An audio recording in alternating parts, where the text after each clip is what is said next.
I am Michael. I am a business owner. I am an eager improv artist, a bit manic and very neurotic. I am also a TV host and your host right now for what we call the Second Scene podcast. It's a Dweebs Global production where we interview people you know about things that they're not necessarily known for. So I'm here today with Tomomi. Hello. Hello. She's a well-known yoga teacher and guru, but today we're going to talk about her second scene, where she is a self-described professional nomadic immigrant with her family as well. She's lived in Japan, Bali, an island called Pulau Weh, and that's just the start. She's been all over the place. So again, please welcome Tomomi. Feel lucky to have you. Thank you. Thank you. Thank you. I know our time difference, it's 8 at night here, and I guess it's about 8 in the morning for you there. Yes, it is. Yeah, there's a bit of a time difference and there's a little bit of delay also. Okay, we'll try to cope with it. Try not to talk over you. So your second scene, your first scene do kind of totally commingle with each other, and I'm sure they go back and forth. But I guess I'll start with, where are you from? Where are you originally from? Originally, I was born in Japan born and raised in Japan. Now I'm back in Japan, but I was here until I was 18 and I moved to Canada, all the way to the Atlantic Canada. And I spent 15 years there. And after that, I moved around. I was always kind of back and forth in Canada and the States. And then I moved around in Mexico and different places, Australia. And then eventually I moved to Bali in Indonesia. You left Japan when you were 18?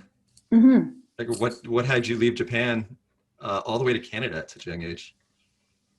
You know what? I get asked that question all the time, but I always knew that I was going to leave Japan.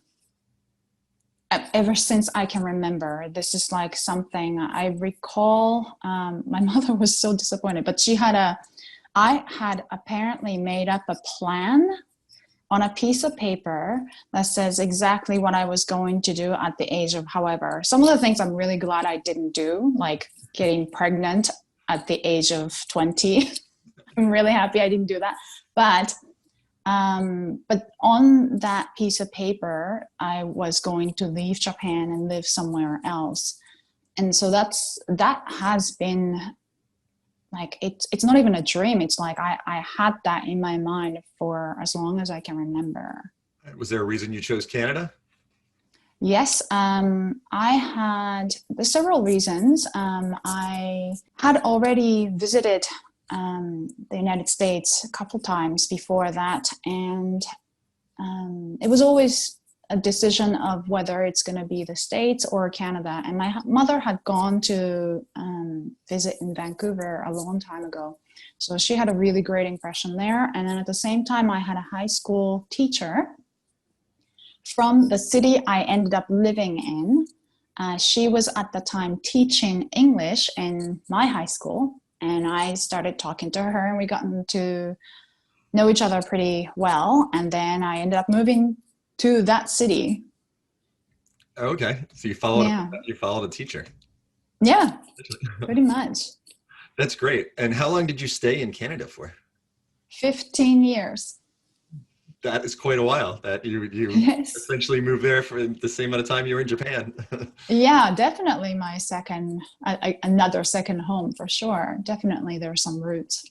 Okay. Did you pick up, what were you doing there? Were you picking up yoga, or were you? Originally I moved there for university. Okay. So I did go to university and then I got a office job. And while I was in the office job, I had signed up for yoga teacher training program. Okay. What did you study for at the university? Psychology. Okay. That always comes in handy, I'm sure. Oh, it's like, I always say it's one of those subjects that, you know, like college kids don't know what to do, so they're going to take a subject. Yeah, well, I did communications. That's Actually, I learned a lot, and to this date, I still use quite a bit of it. But you picked up yoga, so you never really Yes. used it as a career choice, though, at all. It wasn't a direction you ended up. No. Yoga came way before I moved. My mother had started practicing yoga, I think just before I left, and I didn't know anything about yoga at the time. And unfortunately, there was a cult group who created a terrorist attack on the subway, and they claimed to practice yoga. And at the time, that was the first time I heard yoga. So when my mother started practicing yoga, I said, no way. And then I moved to Canada, and I had no friends, no family members, and I knew nobody.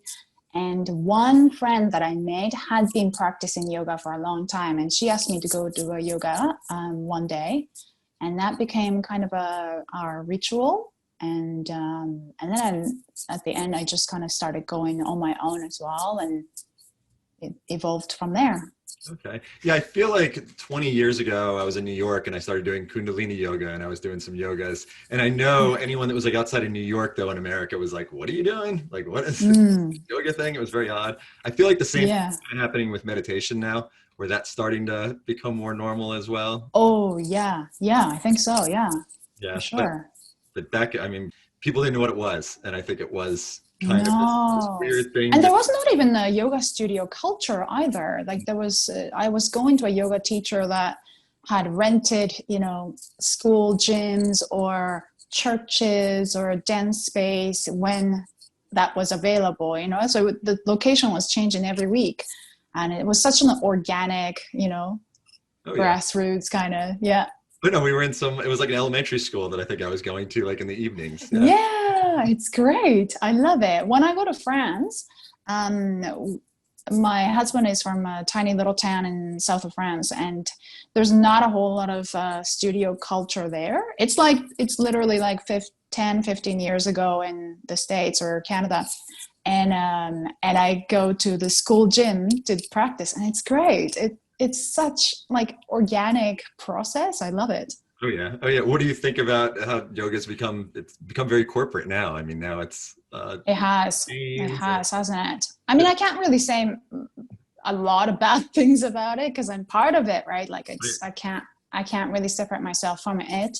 But it's a good thing because it became a household term. Like going to yoga is like it shows up in TV shows and movies, and people are really used to people doing yoga. And I think that's a great thing, no matter how it shows up, all these like goat yoga and beer yoga and all these things. It sounds kind of ridiculous, but at the same time, it's kind of introducing the term and idea to new group of people. So I think it's great. And at the same time, I think it has come to the point where it's almost like, I remember bubble, like economical bubble, like how it burst. And I think it is coming to that point. Sadly, I see a lot of grassroots studios, like donation-based studios, for example, closing down because they can't afford any more rent, so that kind of thing is happening. And people are teaching yoga teacher training programs for money because they can't survive with just the class packages because, so it's definitely been a victim of capitalism for sure. Right. Yeah, I know when back then when I would take it in New York, there'd be like their side gig that they would be doing in the evening, and you'd give them $10 or $5, whatever you could give them, you give them when you walked in. It wasn't like a membership based place like all the places downtown are here. And yeah, it was very different. Yeah, very different. Yeah. So from Canada, you moved to Australia, correct? Yes, a very short period of time, actually. I didn't spend too much, I think maybe a month. My sister lives there, so I essentially visited her at the time. And then at the same time, I was hoping to move there. But their immigration process is really, really tough. So, yeah. Okay. How did you ended up meeting your husband there? Did that help with? Not in Australia, in Indonesia. Oh, okay. Okay. Yeah. So when the Australia job didn't work out, I was basically looking for a job. So I sent an email to one of my teachers and I said, look, she travels quite a bit. So I said, look, I'm looking for a job. Anything you got, I go anywhere in the world. And she said, oh, by the way, there is a yoga studio in Bali that's looking for a yoga teacher. You're in Australia, it's close enough and you should go. Can you commit to 6 months to a year? And I said, yeah, for sure. So then I went to Bali. originally just to check things out. Then I met my husband, and that was that. Okay. Yeah. Tell me about Bali. It's a place I've never been to. I've heard differing views of it, from it being beautiful to it being turned into like a Disneyland. What's the true story of Bali? Yeah, it's absolutely beautiful, that's for sure. And it is definitely exotic, for certain travelers who've never been to anywhere like that. And it has like definitely unique culture to it, because Bali is different from other parts of Indonesia in that they're the last standing Hindu island. So that itself is very unique, and of course that relates very deeply to yoga as well. And it's also, my son's birthplace, so it's special for sure. But unfortunately, it has become a very touristy place, and I think it's also like, maybe my fault. I basically went there in typical, kind of a girl from, that lived in North America. It's like, wow, it's amazing. I love it. It's so much yoga and coconut water and vegan restaurants. And it was great for a little bit. And I lived in north of Bali, so away from the famous places in Bali. And it's some places are absolutely beautiful. It's gorgeous, but there's a gap between wanting to grow as a big tourist destination, and then also the rest of the stuff is trying to catch up. Meaning, for my husband and I, the biggest heartbreak over there is the environmental problems. And certainly Bali is not the only place, for sure, but for such a beautiful place, the environmental education is not yet being done, I would say, enough. And also for us, it became too busy for us to live, and it wasn't something that we wanted. I got you. So we moved out of there. Yeah. I'm sure that they're so reliant on the tourism industry. It'd be hard to U-turn it now. I know I've heard like the Galapagos Islands, they seem to be one of the only places that you hear is doing it as right as they can, limiting the amount of tourists at a time, limiting the amount of people that can go to each of the tourist spots each day, and doing some protection. Mm-hmm. It's so hard to U-turn that at a point where Bali is, I'm sure. I mean, that's all the islands, all the islands of Indonesia, and all of the, typical tropical destinations. It's, we, the foreigners, came and introduced new things, which were good for certain things. And then for others, it became much less organic. Right.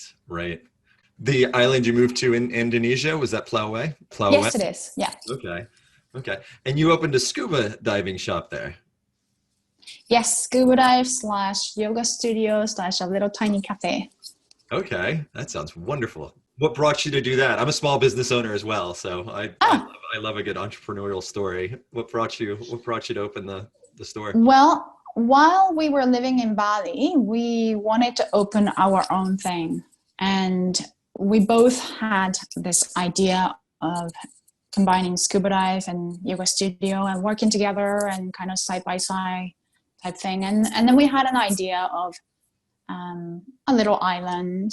And originally it was kind of, our idea was tiny little island that nobody knows about, kind of isolated, deserted island feel. And then I got pregnant. So then it was like, do they have the school? Do they have hospitals? Do they grow food there? Because some of the islands in Indonesia, they can't really grow their own food. So they have to get everything from bigger islands. And so that gets difficult sometimes when people run out of things. Like, for example, I know that little island called Lembongan, and they sometimes run out of, like, literally run out of water.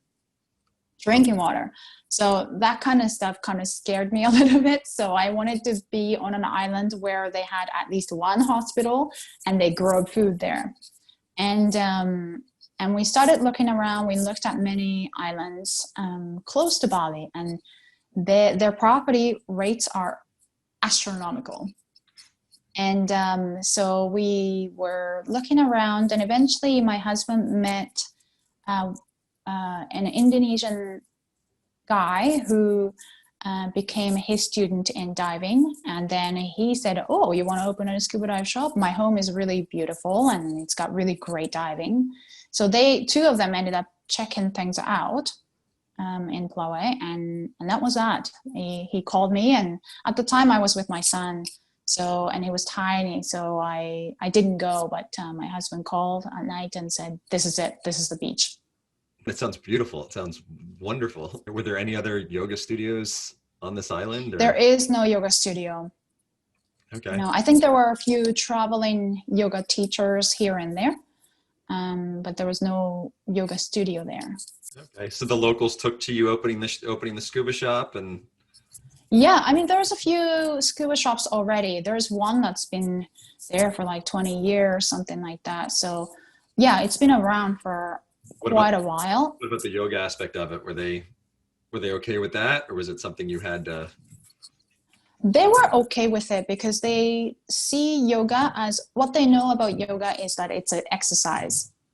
So I get asked all the time from local women, oh, if I do yoga, can I lose weight? And that kind of stuff, you know, they're very cute, but that's kind of all they know. But I do refrain from chanting Om, for example, like anything that remotely sounds a bit like a religious thing. I know that there was once one of the governors or someone like that who was visiting cafe downstairs just having coffee, and at the same time I was upstairs teaching yoga, and one of the local employees came back and said, can you stop the music a little bit? And at the time I was playing, I think like Jeff Buckley's Hallelujah or something like that, and they were like, it just sounds like Christianity, can you stop the music? And that kind of stuff. It's just they don't really know what is yoga. So, you know. Did you get a lot of tourists coming to the yoga and this? Yeah, definitely, because the island is really well known for scuba diving, but not much else. So yeah, I've had quite a few yogis coming in saying, oh, I didn't know there was yoga before. Nice. And it was all donation based. Am I correct? Yes, it was for a little while. Now I'm not there, but yeah. Okay. Is it still open right now? No, it's not, because I'm the only person. So if I'm not there, they can't really. Now they use it as a cafe. Okay. Is the scuba diving is still open? You still in the scuba diving? Yes. Yeah. Okay. Yeah. They saw a dolphin come from the boat. They saw dolphins kind of jumping up like I hate to say like SeaWorld, but they were doing that, and yeah, they're having a really great time. It's open. It's very beautiful as usual. Okay. God, it sounds beautiful. I'd love to check that out. How many islands are there in Indonesia?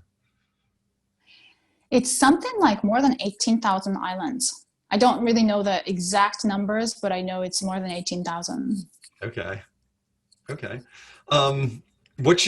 know you said you had to almost pretend yoga was just an exercise, which it is. It's an exercise, but does it have a deeper meaning to you? What does yoga really mean to you? Yeah, yoga is a system of self-inquiry and self-learning. So the yoga that we know on the mat, doing poses, even though it's great, it's just a little tiny part of it. There's a system where it includes Ayurveda, for example. It's an Indian medicine system.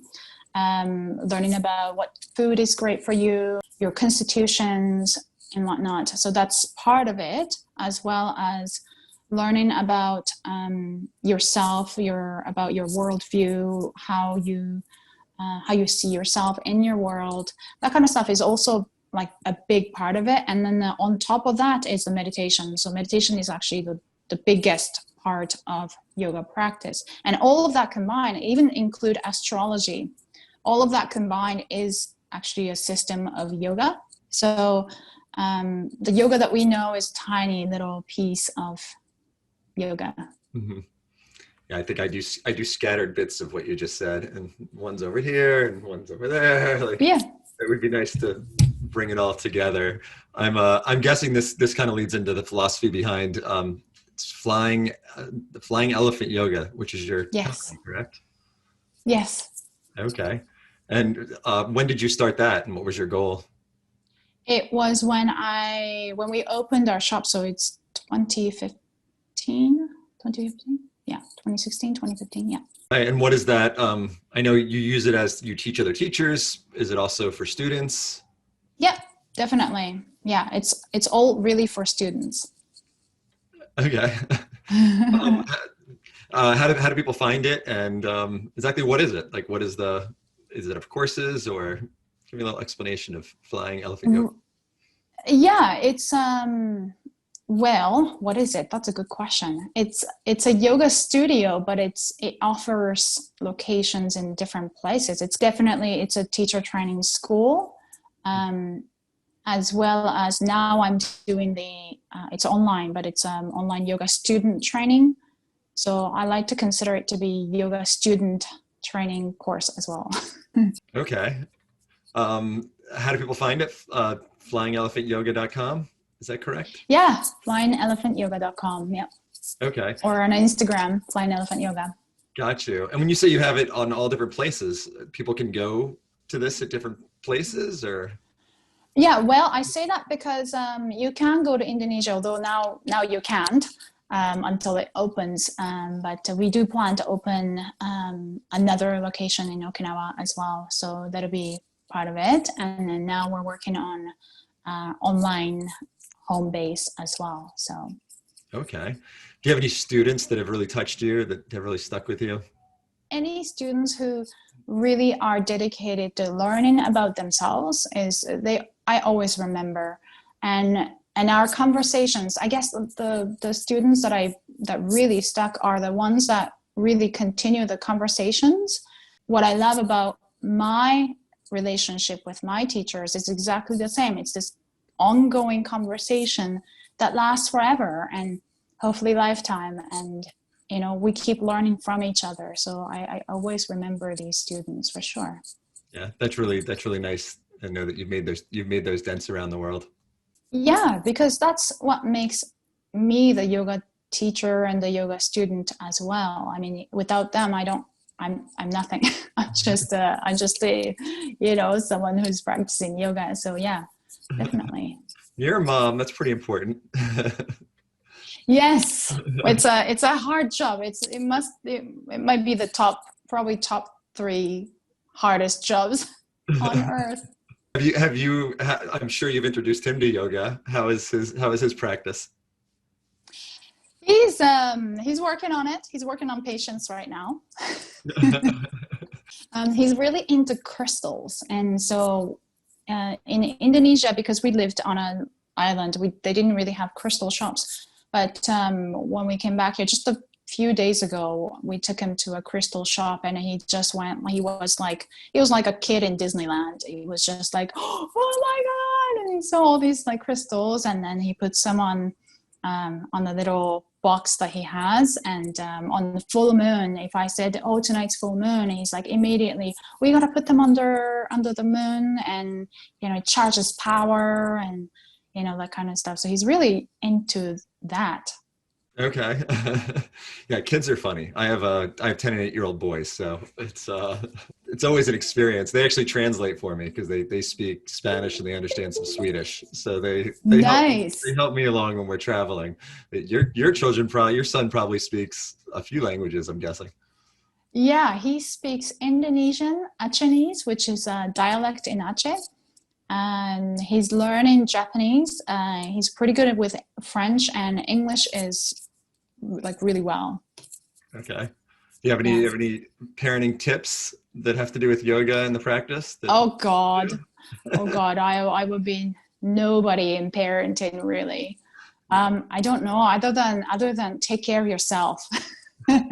Like honestly, I think mothers, I was really lucky new mother when he was tiny baby, because we were in Bali, and that's one of the great things about Indonesia. Wherever you go, kids are treasured. No matter whose kids they are, they're treasured. And I it was so easy for me to just go back to work and teach, because anywhere I go, even restaurants, cafes, these local women would come over and they'll say, oh, don't worry, I'll take care of you, baby. Don't worry, go and teach your yoga classes. I've certainly taught with my son in my arm, some of the yoga classes as well. And that's one of the greatest things about Indonesia. The kids are so treasured. And I know that a lot of mothers in the world don't have that kind of environment. I know that some of them are very, very, very isolated, and that's hard. And that's the same for fathers as well, right? Like, you know, any fathers or any parents that are raising their kids and feeling isolated, I have a very soft spot for that. So all I can say is just take care of yourself and because at the end of the day, if you don't take care of yourself, you know, you're going to take it out on kids, or you can't take care of themselves, which is the worst thing. So yeah, I highly recommend self-care. Yeah, I think right now it's especially hard with COVID because you really can't rely on anyone else. So, oh, isn't it? Yeah. Yeah. Yeah, I think a lot of parents are learning that too, and myself included. It's really hard. Yeah, yeah. And then we don't have anywhere we can kind of express that kind of frustration or anger or confusion without being shamed. There's not a whole lot of places where we can talk about it. So I tend to, you know, kind of follow people that are doing that kind of work for mothers who have platforms where they can talk about things without being shamed. There's a lot of shame in parenting. It's crazy. You know, it's a lot of self-shame. It's a lot of regret. You're always learning something a day late. Yeah, yeah. I think maybe it's better than a yoga practice for spiritual growth, parenting.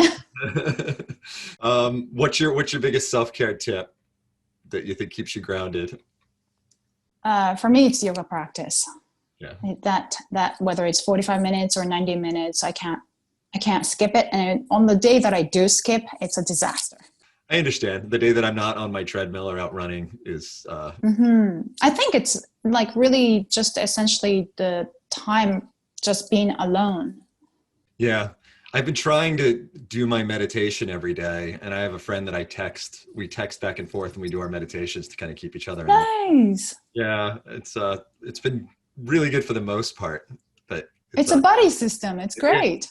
That's the best thing that's kept me in line with it so far. So where are you off to? You're leaving Japan, and you said you're heading over to Tokyo, correct? No, I'm going to Okinawa. Sorry, Okinawa. I am staying far away from Tokyo. Tokyo is not my scene at all. It's such a big city. So you're going to settle in there, and you're going to do your elephant flying yoga from there. And yeah. What's your husband got up his sleeve? We're planning a cafe and a yoga studio, hopefully on the beach. And I mean, he's French as well, so we want to bring in a lot of French stuff, and French kind of tend to gather with French as well. So yeah. It's been really great talking with you. This has been... Yes, you too. It was great. It was fun. Yeah, I really appreciate that you've given us the time. And I wish you luck with the move. Thank you. Hopefully we could get there.